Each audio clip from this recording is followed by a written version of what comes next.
ಅದ್ರ ಬಗ್ಗೆ ಮಾಹಿತಿ ಇಲ್ಲ. ಮಾನ್ಯ ರಾಮಲಿಂಗಾರೆಡ್ಡಿ ಅವ್ರ ಜೊತೆಯಲ್ಲಿ ಮಾತನಾಡ್ತಾರೆ.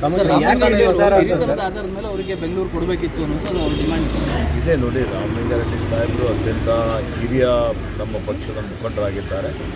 ಸುಮಾರು 8 ಸಲ ಶಾಸಕರಾಗಿ ಆಯ್ಕೆಯಾಗಿದ್ದಾರೆ. ಬ್ಯಾಂಗ್ಳೂರಿನ ಒಂದು ಜವಾಬ್ದಾರಿಯನ್ನು ಹೊತ್ತುಕೊಂಡು ಹಿಂದೆನೂ ಉತ್ತಮವಾಗಿ ಸೇವೆಯನ್ನು ಮಾಡಿದ್ದಾರೆ. ಹೀಗಾಗಿ ಎಲ್ಲರೂ ನಮ್ಮಲ್ಲಿ ಸಮರ್ಥವಾಗಿ ನಿಭಾಯಿಸ್ತಾ ಇದ್ದಾರೆ. ಅವರು ವರಿಷ್ಠರ ಜೊತೆಯಲ್ಲಿ ಮಾತನಾಡ್ತಾರೆ ಮತ್ತು ವರಿಷ್ಠರು ಅವ್ರ ಜೊತೆಯಲ್ಲಿ ಮಾತನಾಡಿ ಅವರು ನಾಮಪತ್ರ ಹಿಂಪಡಿತಾರೆ ಅನ್ನುವಂಥ ವಿಶ್ವಾಸ ಇದೆ. ಮುಂಚೆನೇ ಅವ್ರನ್ನ ಸಮಾಧಾನ ಮಾಡಬೇಕಾಗಿತ್ತಲ್ವಾ? CM ಆಗಲಿ ಹಿರಿಯರಾಗಲಿ ಎಲ್ಲ ಮಾತಾಡಬೇಕಿತ್ತಲ್ಲ. ಎಲ್ಲ ನಮ್ಮ ಪಕ್ಷದ ಆಂತರಿಕ ವಿಷಯಗಳಿದ್ದಾವೆ.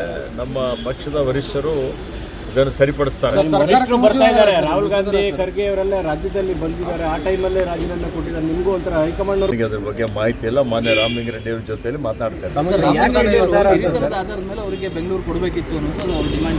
ಇದೇ ನೋಡಿ, ರಾಮಲಿಂಗಾರೆಡ್ಡಿ ಸಾಹೇಬರು ಅತ್ಯಂತ ಹಿರಿಯ ನಮ್ಮ ಪಕ್ಷದ ಮುಖಂಡರಾಗಿದ್ದಾರೆ.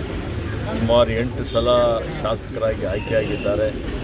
ಬ್ಯಾಂಗ್ಳೂರಿನ ಒಂದು ಜವಾಬ್ದಾರಿಯನ್ನು ಹೊತ್ತುಕೊಂಡು ಹಿಂದೆನೂ ಉತ್ತಮವಾಗಿ ಸೇವೆಯನ್ನು ಮಾಡಿದ್ದಾರೆ. ಹೀಗಾಗಿ ಎಲ್ಲರೂ ನಮ್ಮಲ್ಲಿ ಸಮರ್ಥವಾಗಿ ನಿಭಾಯಿಸ್ತಾ ಇದ್ದಾರೆ.